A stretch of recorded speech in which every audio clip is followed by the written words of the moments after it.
ওরে আজকেই তো অনেক বড় সুযোগ। আজকে মুটকা আসার আগে আমি দেখিনি দুই বাটিতে কি কি খাবার আছে। আবারে ওটাই কেক আর এটাই তো গরুর গোস্ত। আমি এই গরুর গোস্তটাই খাবো আজকে।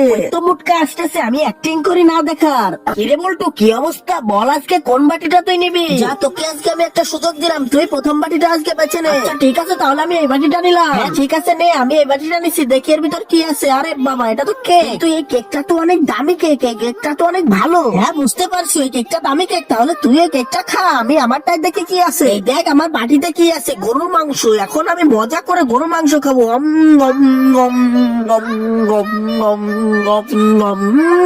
কি মজা! এই দেখ ঝাল দিয়ে মাখায় খাচ্ছি আমি। মুটকার বাচ্চা, এই গরু গোশত ঝাল দিয়ে তুই যদি না খাস তাহলে তুই বুঝবি না ফিলিংস। আরে ভাই তুই তোরটা খেতে থাক, আমার এই কেকের ভিতরে এমন একটা জিনিস আছে সেটা দেখলে তুই তো অবাক হয়ে যাবি। কেকের ভিতরে কি আছে সেটি দেখার আগে যদি বলতে পারো এখানে তরমুজের জুস বানাতে কয়জন কর্মী কাজ করতেছে, তাহলে একটা লাইক করে কমেন্টে বলে যাও। আর যদি আল্লাহর এই ছবিটি পছন্দ হয়ে থাকে তাহলে একটা সাবস্ক্রাইব করে যাও। আরে বলতো এই দেখ আমার কেকের ভিতরে কত টাকা, এটা কত 100 টাকার নোট। আরো উঠতেছে, আরো আরো আরো কত নিব আমি? বল্টু আজকেও তুই আমার কাছে হেরে গেলি। যা, আমি এই টাকা নিয়ে